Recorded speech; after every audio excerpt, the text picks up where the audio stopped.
Ya estamos de regreso aquí en Informe Capital y lo hacemos con un corte de caja de los 3 primeros años de la doctora Sheinbaum al frente del gobierno de la Ciudad de México, una ciudad en la que todos los días se trabaja por los derechos que crean libertades, justicia social y bienestar. Al presentar un informe de esta mitad de su mandato, la doctora Sheinbaum hizo un contraste de su gobierno con sexenios pasados, delineó los retos de su gestión y también hizo importantes anuncios.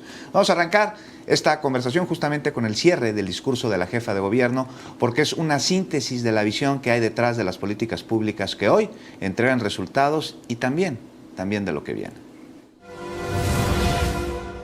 Soy científica porque dediqué gran parte de mi vida al estudio y a la producción de conocimiento científico y tecnológico para el desarrollo sustentable.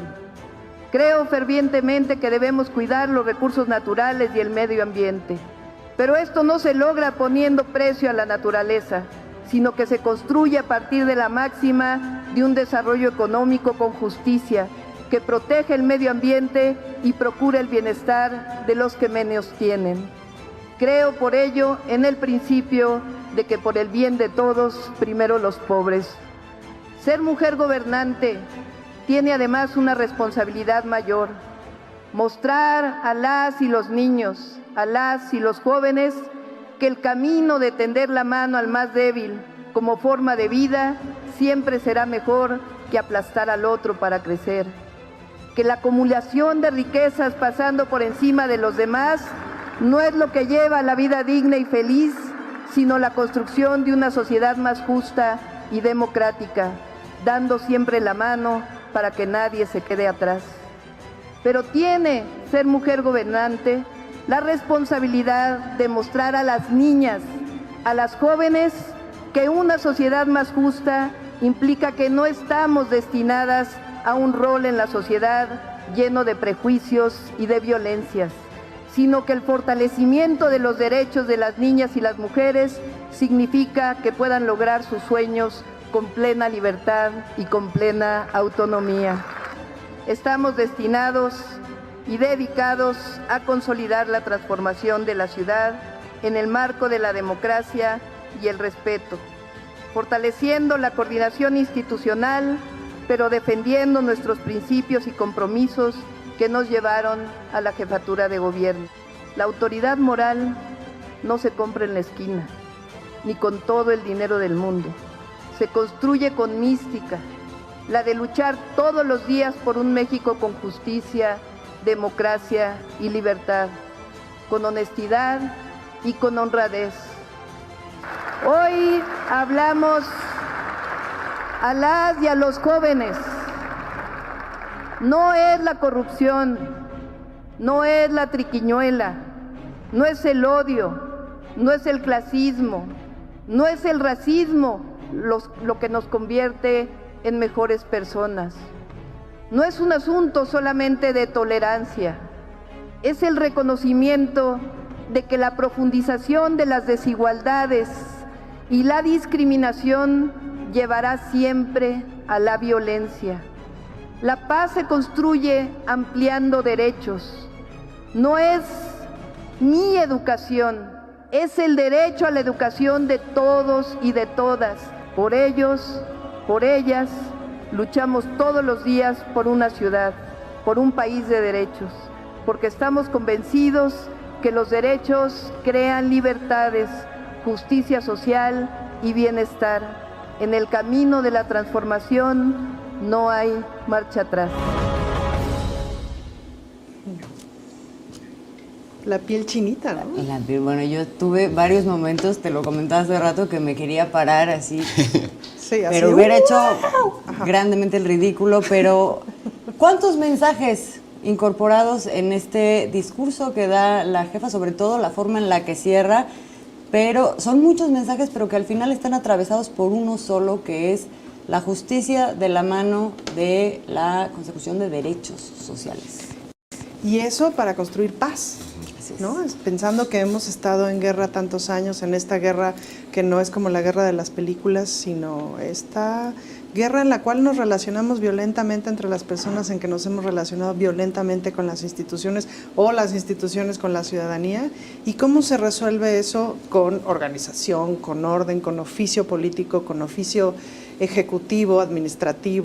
Ahí el reconocimiento de que las desigualdades, pues de dónde vienen, ¿no? Es algo que no habíamos visto en gobiernos anteriores, de la discriminación, y que estas siempre van a llevar a la violencia. Siempre. Y se construye la paz precisamente a través de los derechos. Siempre van a llevar a la violencia. Es como jugar turista mundial, ¿no? Eso siempre va a llevar a que elimines a los otros jugadores. Y eso explica el modelo económico y eso explica un montón de violencias. Y hay una cultura detrás de ese modelo económico o de la mano de ese modelo que está acendrada. Hay una parte del mensaje que se me quedó clavado, que es esta parte donde se dirige a los jóvenes, las y los jóvenes. Que es decir, no es mi educación, no es mi salud, no es mi techo de privilegio, cristal. no es mi techo o sea, de cristal. Tú y yo que hemos roto el techo de cristal, Así que es. alguno hemos roto, pues no es nuestro, Claro. es de todo mundo Es de y todos. tenemos que responder a eso. Nosotras fuimos estas ganadoras en este momento de la historia, pero hay una responsabilidad en eso, hay que regresarlo pues, ¿no? El derecho de las mujeres a una igualdad sustantiva, Ana Francisca. El derecho de las mujeres a una igualdad sustanciva y una jefa de gobierno feminista que opina como feminista y que mucho en ese sentido le rompe el queso a de pronto ciertos feminismos hegemónicos que nadie nos los había discutido porque básicamente o nos habían dado el avión o nos habían dado la razón en ciertas cositas, pues, ¿no? Pero la jefa de gobierno dice feminismo sí, pero eso no es mi techo de cristal. Tenemos que romper el de todas. Y si no empezamos por las pobres, pues entonces ¿de qué feminismo estamos hablando? Y claro, eso de sí, las y los espérate. pobres, porque Sí. es De las y eso. los pobres, o sea, claro. es la construcción de una sociedad en donde se entienda que los derechos son de todas y de todos. Así Sí, es. si no sería selectivo. Así es. Si no sería selectivo y entonces otra vez feminismo que no cuestiona el modelo económico no está cuestionando nada, ¿no? Así es. Bueno, claro es el mensaje, clarísimo, y atraviesa todas las políticas públicas de todos los ejes de este proyecto de gobierno, que ya lo vamos a ver más adelante en cuanto a lo que se ha construido en estos últimos 3 años. Pero si quieren vamos primero con los anuncios, Juan, Ana Francis, de lo que viene para el próximo año, porque hay muy importantes anuncios y vamos a verlos. Tenemos, sí, en materia educativa, ¿dónde los tenemos? ¿Tienen ahí los gráficos? Bueno, a ver, vamos. Primero con materia educativa. En lo que resta de la administración se continuará con el desarrollo de los proyectos centrales. Primero lo educativo, se apoyará a la Universidad Autónoma de la Ciudad de México, se van a consolidar las universidades Rosario Castellanos y también la de salud, además de fortalecer al Instituto de Educación Médica Superior. También se va a trabajar en la estabilidad laboral de los docentes y el desarrollo de la investigación. Esto en materia educativa para el tiempo que viene. Así es, Azul, en materia educativa, pero vamos a ver en materia de salud. Se terminará la construcción del Hospital General de Coajimalpa e iniciará su operación. Y además, se fortalecerán los esfuerzos para el abastecimiento de medicamentos, esto en coordinación con el gobierno federal. Y a esto se sumará la consolidación del programa Salud en tu Vida. Vámonos con el tema de movilidad. Para 2022 se va a terminar la reconstrucción de la línea 12 del metro en coordinación con las empresas que originalmente participaron en su elaboración. También se va a instalar el nuevo centro de comando de control de las líneas 1 a las 6. Se va a modernizar el abastecimiento de energía eléctrica de la línea 1 y se van a adquirir más de 300 unidades para el RTP, trolebuses, así como trenes para el tren ligero.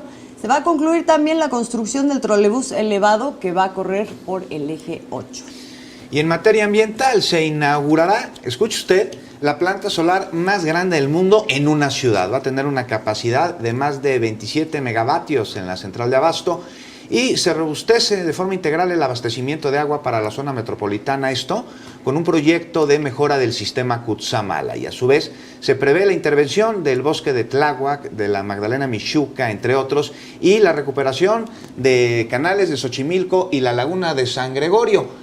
A esto se suma el fortalecimiento de los programas sociales, el apoyo a los microempresarios y la consolidación de la zona Vallejo 1 como parte de la recuperación económica.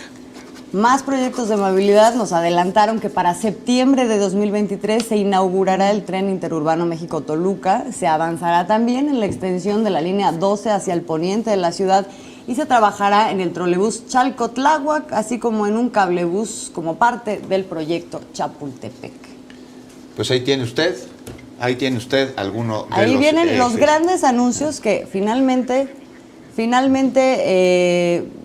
digamos que refuerzan ejes que ya se han venido trabajando, ¿no? O sea, en el tema de movilidad, en el tema de salud, en el tema de educación, que ahorita vamos a ver lo que se alcanzó hasta ahorita, pero finalmente es la mirada puesta en un mismo proyecto con una visión que atraviesa todos estos ejes. Y que es una visión que tiene que ver con poner un piso parejo de dignidad, al cual todavía no llegamos, y eso lo sabemos, pues, ¿no? Todavía no, o sea, es decir, no puede ser que hagas quién sabe cuántas horas de tu casa a tu trabajo porque hay un mal transporte público, ¿no? Sobre todo, no puede ser que a eso les pase a las personas más pobres, pues, ¿no? No puede ser que las personas más pobres sean quienes tienen que habitar en las peores condiciones de vivienda, sean las que menos agua tienen, mientras en otros lugares de la ciudad, ¿no? Bueno, pues brota riegan el agua, horas el la césped, banqueta y lavan ¿no? los coches a manguerazos. Exacto. Entonces, esas cosas, pues evidentemente hay que corregirlas para tener un piso firme a partir del cual poder ir hacia donde sea que cada quien decida ir. Pero ¿cómo puedes decidir un plan de vida de forma decente si no tienes agua, si ocupas 5 horas de tu vida en peceros, transporte, etcétera, etcétera, pagando un dineral además que te merma un montón el sueldo, la calidad de vida, ¿no? Oye, Ana Francis, sobre esto, bueno, son problemas de la ciudad añejísimos que están muy bien identificados y que se hablaron en campaña y que se hablaron como los grandes retos de esta administración, de la administración del gobierno de la Ciudad de México, pero tenemos a una jefe de gobierno que a su vez es científica, por lo que tiene una metodología para llevar a cabo estos proyectos. ¿Cómo ves tú que se estén construyendo? Por ejemplo, el del tema de movilidad. Estamos viendo que se está mejorando de la zona conurbada, de la zona históricamente olvidada, hacia el centro. Bueno, el cablebús es una maravilla. Mira, a mí la jefa me impresionó la primera vez que la vi con su computadora literal resolviendo el problema, que fue en aquel diciembre en donde había miles de pagos pendientes de artistas de la Ciudad de México y bueno, la foto era muy impresionante, la jefa con su compu, clarito podías ver el Excel detrás, ¿no? En donde estaba como resolviendo dónde estaba el entuerto, porque esta ciudad tiene muchos entuertos, es una ciudad súper compleja, pues, ¿no? Entonces, claro, toda esta capacidad científica de gestión, de ordenamiento, de visión de cancha que tiene, pues ayuda un montón para dirigir una ciudad. Pero sin proyecto político no hay nada, pues, ¿no? Es decir, sin una visión de hacia dónde, todo ese orden, toda esa capacidad técnica que le hemos visto tener, pues no serviría de nada. Entonces, la suma de esos elementos, como ocurrió con la vacunación, pues, ¿no? La primera semana de vacunación hubo un montón de caos, pues, ¿no? Y riájala, la semana siguiente. Los primeros 2 días, diríamos, ¿no? Los primeros 2 días. Sí. Y a la semana siguiente, grandes centros de vacunación, bla, bla, bla, y al rato ya estábamos todo el mundo haciendo aeróbics en la vacuna, pues, ¿no? Y ha sido un proceso muy importante. Y yo les diría que viéramos cómo ha funcionado el Estado en esta ciudad, cómo funcionó en el 2017, por ejemplo, cuando el sismo, en donde la ciudadanía resolvió, y resolvimos como pudimos, entre los teléfonos, entre el mensaje, no sé qué, y de repente, claro, llegaban 8 palas a un lugar donde nada más hacía falta una, y etcétera, etcétera, pues porque estábamos resolviendo como podíamos, pero el Estado fue el gran ausente, pues, ¿no? En la vacunación, como la sociedad civil, claro que respondió, en la pandemia la sociedad civil respondió, organizándose barrialmente para que los comercios no cayeran, etcétera, pero el Estado respondió, el Estado aprovechó a la sociedad civil, el Estado conjuntó todos estos esfuerzos, ordenó, dijo para dónde, y tenemos ejemplos, por ejemplo, muy distintos, como cuando en Xochimilco de repente todo el mundo se volcó porque había una vacuna que de pronto todo el mundo quería, y estos mensajes de los secretarios diciendo, oigan, relájense, no se lancen todos para Xochimilco porque se nos hace bolas el engrudo, se hace un caos, etcétera. No represión, no una verificación absurda de exhibe vías en Xochimilco, es decir, una confianza en la ciudadanía, claro, que es parte de la educación cívica que tenemos que estar teniendo, ¿no? Y que respondió. Y que respondió, claro, porque ahora sí que si te lo piden, por favor. Oye, sobre esto, sobre responder, ¿no? Es la primera vez que estamos viendo que una ciudadanía trabaja a la par de un gobierno y de una autoridad, con lo que se amalgama una relación que estaba históricamente fracturada. Hay procesos bien interesantes de restauración de confianza. Todavía no están del todo en muchos sentidos, ¿no? Todavía de repente desde la función pública te le acercas a la sociedad civil y si te ven con cara de qué me vas a pedir en el 2024, ¿no? Pero me parece que hay un proceso muy interesante de restauración justamente de esa relación, o de construcción, si me lo permiten. No sé si alguna vez la tuvimos, me parece que la empezamos a gestionar pues desde el gobierno del presidente Andrés Manuel, desde el gobierno del propio Cárdenas, de Marcelo Ebrard, y luego cayó brutalmente, pues, ¿no? Y se está como recuperando esa confianza, ¿no? Sí, absolutamente. Y el tema de la autoridad moral aquí hay que decirlo, sí. No es nada más de discurso o de trayectoria, sino de una forma en que se ha venido demostrando justamente la utilización de la técnica. Yo, no sé, me pueden corregir, pero creo que hemos visto pocas veces el tema de la innovación utilizada, instrumentada para resolver problemas públicos, para ordenar justo una bola de políticas que generen ese piso parejo del que estás hablando, ¿no? Bueno, estamos empezando a hacer banquetas con cascajo. Sí, ¿qué tal? O sea, es así como de wow. No, bueno. Ya empezamos a hacer esa ciudad y eso da mucha esperanza, ¿no? Sin duda alguna, sin duda, Ana Francis, porque la administración de la jefa de gobierno, pues no, se ha caracterizado por una inversión histórica en reducir las desigualdades en todos los sectores y también por ampliar los grandes derechos humanos. Se han cumplido compromisos en seguridad, en salud, en educación, en movilidad, en tecnología y en medio ambiente. ¿Cómo? Ve usted. Son 3 años de una nueva forma de gobernar en la Ciudad de México. Se cambiaron los privilegios y la corrupción como característica predominante en el último gobierno por la austeridad, honestidad, innovación y combate a las desigualdades sociales. Durante 38 años, ya sea por fraudes electorales, por miedo, por compra del voto o por el espejismo de un cambio que nunca llegó, se impuso el modelo económico neoliberal cargado de corrupción y una forma de hacer política que acabó por generar mayor pobreza, profundas desigualdades, jóvenes sin opciones de trabajo, estudio y una terrible espiral de violencia. En la Ciudad de México, son 36 meses de un gobierno que ha erradicado las antiguas prácticas de deshonestidad, que solo generaron mayor desigualdad social. En el último periodo, los gobernantes de la ciudad olvidaron de dónde venían y traicionaron a su pueblo. Se elevó la frivolidad y la corrupción como forma de poder supremo, el moche, el nepotismo y el negocio personal y la compra del voto como máxima. La autorización de desarrollos inmobiliarios a cambio de departamentos para la familia, las autorizaciones ilegales a cambio de dinero, del robo de miles de millones de recursos públicos que iban orientados a la reconstrucción. Ya son 3 años que la actual administración combate la inseguridad heredada, el despilfarro de recursos, incluso haciendo frente a la pandemia por COVID-19 que aceleró la recuperación y fortalecimiento del derecho a la salud no como un privilegio o como mercancía, sino como un derecho universal. Pero puedo asegurar que enfrentamos al COVID-19 con responsabilidad y entrega, con la convicción de que la salud es un derecho. Atendimos desde el primer día con ciencia y con conciencia, con dedicación de miles de servidores públicos y con un pueblo solidario que una vez más mostró su grandeza.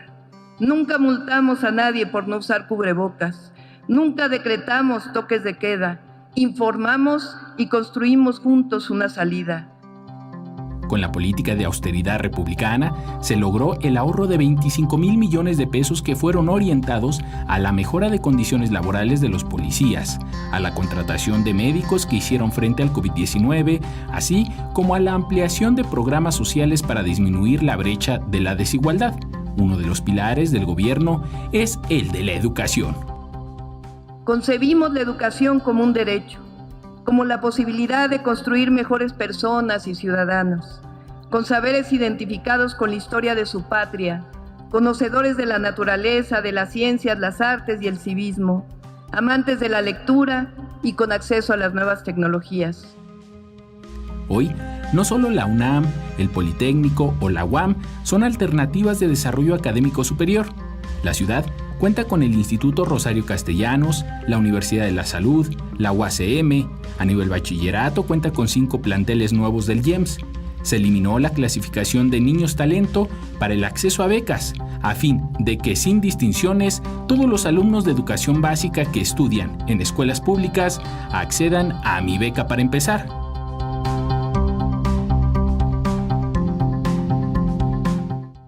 En noviembre, hilamos 3 meses consecutivos con el mayor crecimiento en empleo de todas las entidades federativas, y la Ciudad de México se consolida como la más atractiva de todas las entidades para la inversión extranjera directo. El programa de reactivación económica comienza a rendir resultados, y por ello quiero agradecer a empresarios, micros, pequeños, medianos y grandes empresarios que nos han ayudado en la construcción de este programa y que han conservado las fuentes de empleo y que han decidido seguir creyendo en la ciudad. En materia de movilidad, se planeó un esquema integrado que hoy conecta Metro, Metrobús, Tren Ligero, RTP y Trolebús, así como Ecobici, con unidades modernas, amigables con el medio ambiente e innovadoras como el cablebús. Nuestra convicción es que una ciudad innovadora y de derechos debe fortalecer la red de transporte público de forma integrada, particularmente para las zonas más olvidadas. No podemos seguir pensando en el automóvil privado como eje articulador de la ciudad, sino en la persona. Por ello, nuestra mayor inversión se ha orientado al transporte público y al transporte no motorizado.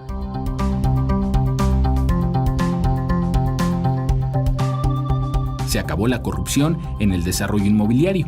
Hoy se consulta a la ciudadanía ante cualquier desarrollo que las empresas constructoras proyecten en la capital, a fin de garantizar obras de mitigación a favor de los vecinos, que se respete el uso de suelo y normas de construcción, así como privilegiar la edificación de vivienda social. Entre estas acciones se encuentra el de dar vivienda digna a los habitantes de Ciudad Perdida de Tacubaya, que lucharon durante 100 años por vivienda digna y se inaugurará en febrero del próximo año. Lo mismo para los campamentos de Atlampa, para las viviendas de alto riesgo del centro histórico, viviendas para las comunidades indígenas residentes también en el centro histórico, y ya hemos incluido los campamentos de Iztapalapa. En materia de seguridad, el área de asuntos internos fue rescatada para combatir la corrupción dentro de la misma corporación y los vínculos entre policías y la delincuencia. Y en materia de conectividad y acceso a Internet gratuito, somos la ciudad con más puntos de Internet gratuito de todo el mundo. Lo voy a decir otra vez. Somos la ciudad con más puntos de Internet gratuito de todo el mundo. En 3 años pasamos de la ciudad número 85 a la número 1.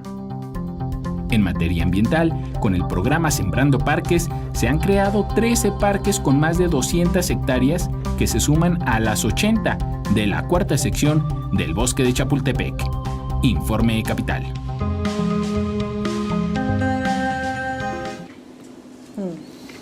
Yo no quiero dejar de comentar una cosa. Hoy la jefa de gobierno establece una distancia como no habíamos visto con la administración de Miguel Ángel Mancera. Sí. La discursa, digamos, en la forma de conducirse el gobierno, la hemos estado viendo, pero no la había discursado de esta manera. ¿Cómo viste?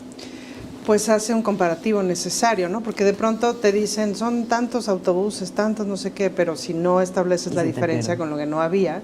Y ahí es donde una dice, es decir, si ves para todo lo que ha alcanzado en la Ciudad de México, claro, con todo y pandemia, dices, si hay toda esa lana y así alcanzas y la administras bien, ¿cuánto se robaron? No, bueno, sí duele. Lo que sabemos y lo que vemos a través de distintas investigaciones debe ser nada más la puntitita del iceberg. Bueno, ya lo dijo la jefa de gobierno, ¿no? Pues si no hay corrupción, alcanza. No, bueno, y lo vemos, o sea, sí vemos la distancia de un gobierno concebido para generar ciertos privilegios o que les alcanza a unos, contra uno en donde todo lo que te están diciendo es concebimos la salud como un derecho, la educación, la movilidad como un derecho, el piso parejo, la seguridad del resultado de la justicia, en fin, el acceso al internet, a la cultura. Es otra visión para la que sí alcanza.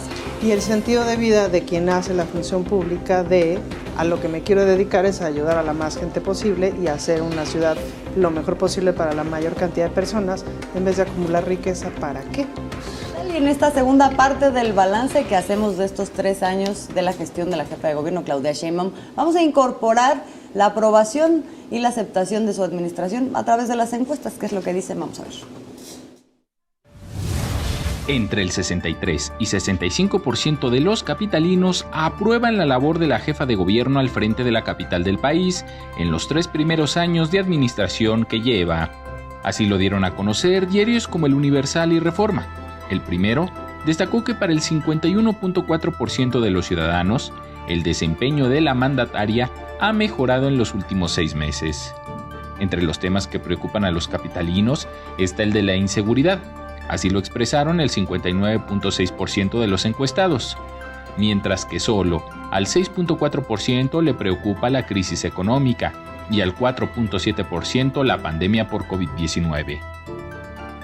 Esto en gran medida al control del virus que mantiene la capital del país, producto de las políticas de prevención y atención a la enfermedad, así como al avance de la vacunación. Agradecer a la ciudadanía el apoyo que tenemos al gobierno y decir que no vamos a bajar la guardia, que estamos 100% dedicados al gobierno de la ciudad. El diario Reforma también confirmó mediante su encuesta que el índice de popularidad de la mandataria capitalina y la aprobación a su gestión es del 65%, el porcentaje máximo desde diciembre de 2019 cuando registró 50%. En cuanto a desaprobación, solo el 27% de los ciudadanos se manifestó por esta opinión, el mínimo desde diciembre de 2019 cuando el índice fue de 37%. El ranking Mitofsky sobre el índice de aprobación de gobernadores del mes de noviembre colocó a la jefa de gobierno en segundo lugar de 7 gobernadoras que hay en el país, solo detrás de Marina del Pilar Ávila de Baja California y superando a Lorena Cuellar de Tlaxcala. Informe Capital. Bueno, pues ahí están los niveles de aprobación hoy de la jefa de gobierno de la Ciudad de México para analizar estos números, pero más, sobre todo de los números, lo que estos números nos dicen. Nos acompaña Francisco Abundis, director asociado de Parametría, a quien saludamos con muchísimo gusto. Francisco, buenas noches, ¿cómo estás? Muy buenas noches, ¿cómo están? Un gusto estar con ustedes, Juan. Buenas noches, Francisco. Buenas noches. Hola. Oye, Francisco, pues una aprobación de acuerdo a estos instrumentos, a estas encuestas de entre el 63 y el 65% en un año muy complicado, Francisco, en un año de pandemia y en un año en el que a través de unas elecciones intermedias, pues bueno, se perdieron algunas alcaldías y también escaños en el Congreso local. ¿Cómo ves tú estos números y cómo ves tú la aprobación que tiene la jefa de gobierno? ¿A qué responde? Yo veo fenómenos interesantes más allá de lo que digan esos números, porque de hecho un poco el resumen que hicieron, las metodologías son muy distintas. Unas son por internet, otras son telefónicas, otras son cara a cara.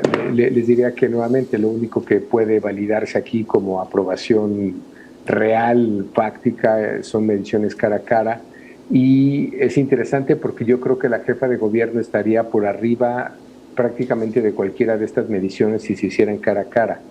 Un primer fenómeno, la jefa de gobierno está por arriba del presidente en la Ciudad de México, no por poco. Me parece que ese es un dato fundamental para entender lo que está pasando y el comparativo es importante. 2, los resultados de lo que pasó en la Ciudad de México son atribuibles a la jefa de gobierno o más bien es un cobro de la clase media contra el presidente, que son 2 formas de entender el mismo fenómeno.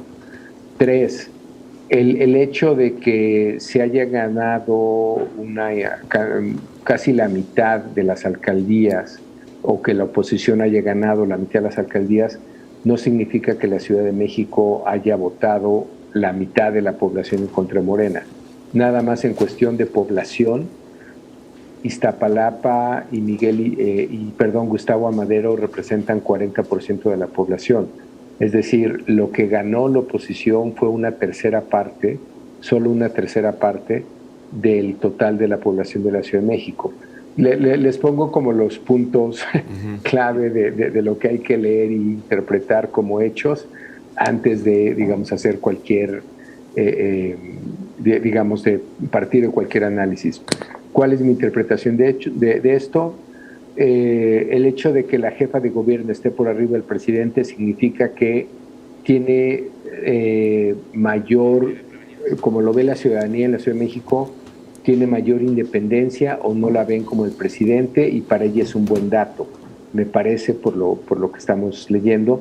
2, los números de lo que pasó en el 2021 es un cobro al presidente, no a la jefa de gobierno.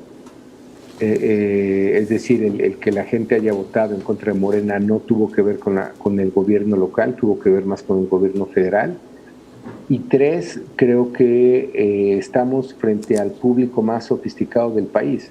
La Ciudad de México es con mucho el público más sofisticado, es el que tiene más información, el que tiene una lectura más amplia, el que tiene una lectura más compleja, y yo creo que estos números responden un poco a eso. Y bueno, ya, si tenemos alguna coincidencia en estos números, sí, son muy altos,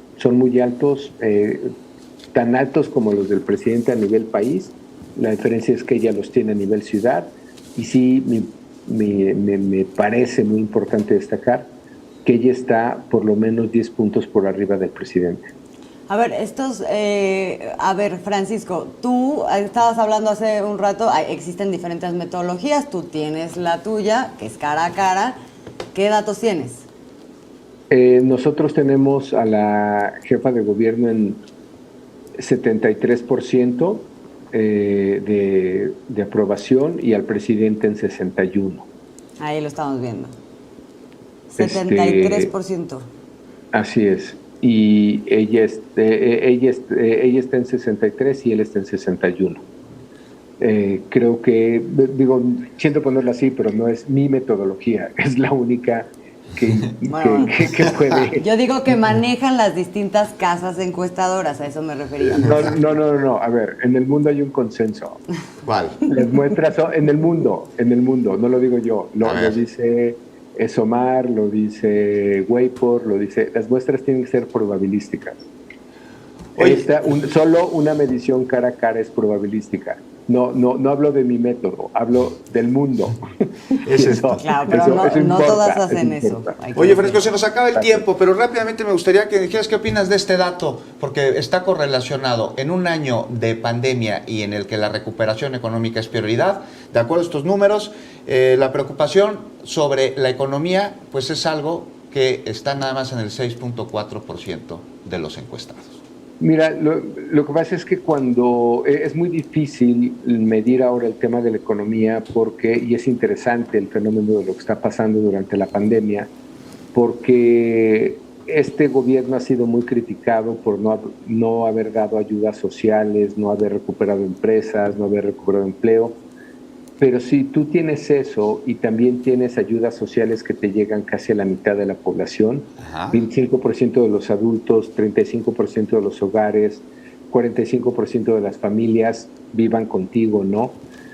Cuando viene una crisis económica como la que tuvimos, sucede que entonces tu ayuda social vale más o vale el doble. Precisamente porque si no eras mesero o no eras taxista o no dependías de una economía en la cual tú laborabas, pues tu ayuda social vale más.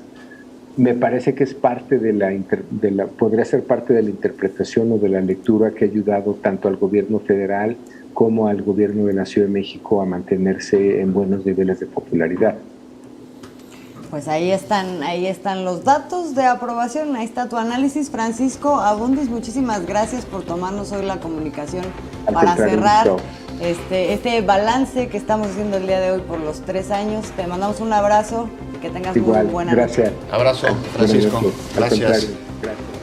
Oye, ¿qué datos? Sí. 73% son 10 puntos más de los que el resto de encuestas, dicho sea de paso, cara y con a una cara. metodología que es De la consenso, única. Y no lo dice él. Es mundial. No, pero Es mundial. Así, pero pues sí es cierto. Tiene Bueno, lógica. Tiene Claro. una Totalmente. aprobación impresionante. Sí. Y no Así es una casualidad. No es una casualidad, es el resultado del trabajo. Pues, Así es como dijo la jefa de gobierno, que no se compra en la esquina. ¿no? ¿Cómo La fue autoridad La autoridad moral. Pues sí, No no, se se compra compra en en la la esquina. esquina. A ver, discútele. Y usted, el sistema de justicia penal acusatorio abrió la puerta a nuevas formas para reparar el daño a las víctimas. Una justicia necesaria que le llega a quienes sufrieron algún delito y que no basta con la cárcel. Pues a decir de la fiscal capitalina, esta pues no es siempre la mejor respuesta. Y claro ejemplo de justicia reparativa es el de la youtuber conocida como Just Stop. ¿Ve usted? Transcurrieron 5 meses desde su detención. Hasta que la noche del pasado 30 de noviembre, la creadora de contenido Jocelyn Hoffman, mejor conocida como Just Stop, fue puesta bajo libertad condicional luego de la reclasificación del delito de pornografía infantil a discriminación, delito por el cual no se requiere prisión preventiva. La Subprocuraduría de Procesos se apegó al principio de justicia restaurativa que permite que las partes involucradas logren un acuerdo reparatorio. La Fiscalía determinó que el acuerdo reparatorio de Jocelyn Hoffman consiste en el otorgamiento de bienes materiales, pago de cantidad económica, no contactar a la víctima, dar una disculpa pública, así como no expresarse de nuevo de forma denigrante, insultante y humillante hacia cualquier persona. Adicional a ello, parte del acuerdo consiste en buscar un reenfoque de conciencia hacia las víctimas de los delitos. La youtuber deberá publicar un video cada mes en el que comparte el contenido de los cursos a los que asistirá, capacitarse en el tema de víctimas, así como donar 5% de sus ingresos a asociaciones o colectivas. Ahora soy consciente que como creadora de contenido y comunicadora digital tengo una gran responsabilidad. Estoy en un constante aprendizaje y dispuesta a reestructurar y tomar esta oportunidad para reconstruirme. Tras la decisión de la Fiscalía, se presentaron críticas contra esta consideración. No obstante, Ernestina Godoy explicó que el rumbo de este caso se definió con base en criterios jurídicos positivos. Estamos convencidos que la cárcel no siempre es la mejor respuesta. Por ello, la Fiscalía ha buscado la reparación del daño en aquellos delitos en que esto es posible. Este acuerdo no tendría efecto sin el consentimiento pleno de la víctima, Ainara Suárez, quien consideró que otorgar el perdón bajo estas condiciones es reparatorio, pero también un acto pedagógico que llegará a la sociedad como un mensaje de alerta frente a los abusos. Lo que me pregunté fue qué fortalecería más el mensaje, qué me daría más paz y qué sería lo más sanador para mí. Por eso, después de analizar las opciones y platicarlo con mi asesoría jurídica, buscamos el camino para que el caso pudiera cumplir con una función pedagógica y que en lugar de que Jocelyn siguiera en la cárcel, pudiera salir, pero sujeta a una serie de condiciones con las que cambiara su forma de comunicar, de tratar a las mujeres y con las que pudiera haber un cambio real en ella y en la sociedad. El abogado de Ainara, Javier Schut, consideró que el acuerdo reparatorio, cuando es consentido, cumple la misma función que una condena cumplida, de tal forma que a Jocelyn Hoffman no la dejaron libre, sino más bien cumplió en el marco legal un resarcimiento del daño. En cualquier caso, cuando una persona cumple una condena, todos tenemos derecho al olvido, a que una vez que hayamos pagado nuestra, deuda con la sociedad, no exista más consecuencias que las explícitamente impuestas por la sentencia penal. En mayo de 2018, la joven Ainara Suárez, quien tenía 16 años de edad, acudió a una fiesta en donde fue violada por otros jóvenes presentes en la reunión. La agresión fue captada en video por uno de los asistentes. Jocelyn difundió en su canal de YouTube este hecho, que le valió la denuncia y posterior arresto por delito de pornografía infantil. Informe Capital.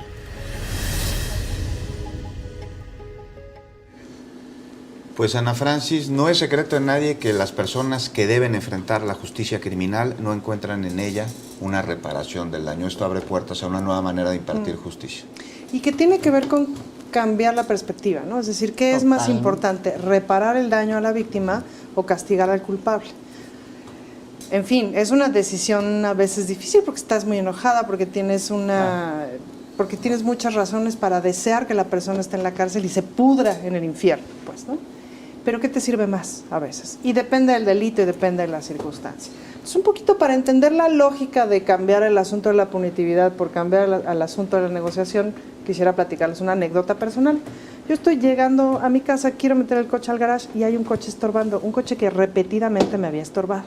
Entonces yo me estaciono donde puedo y voy con mi vecina, que es una mujer muy teórica de la paz, etcétera, y le digo, lo que quiero es agarrar un bat y romperle el parabrisas. Dime por qué no. Entonces me dijo, no, espérate. Y entonces se pasó escribiendo una serie de post-its que le pegó a este hombre en el parabrisas y le dijo, oye, fíjate que esto, lo otro, no sé qué. Le explicó las razones por las cuales no era buena idea que me estorbara el garage.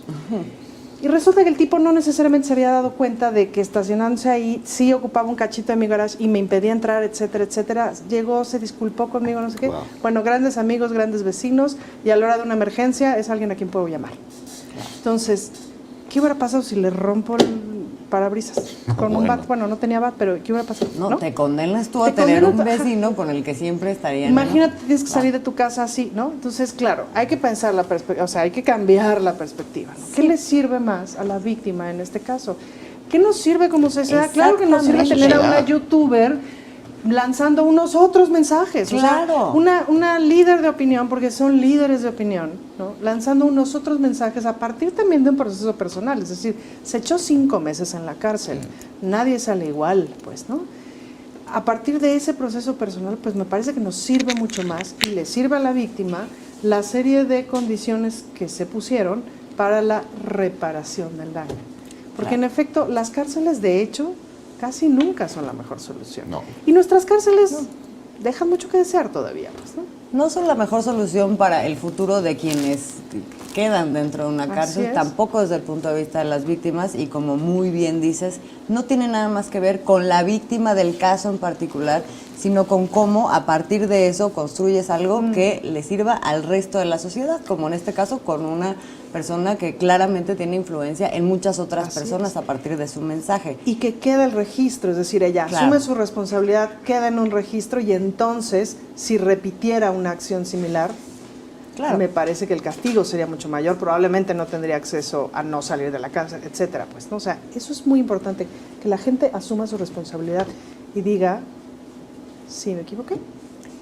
Ahora, tenemos un largo camino en entender esta nueva forma de hacer justicia. La respuesta a este resultado, a esta resolución conciliatoria entre Ainara y Jocelyn Hoffman, fue muy dura por parte de muchos sectores sociales, es decir, se planteó como si fuera un acto de impunidad, como que le estaban favoreciendo, o sea, no se entiende el fin en sí mismo de usar un instrumento como este.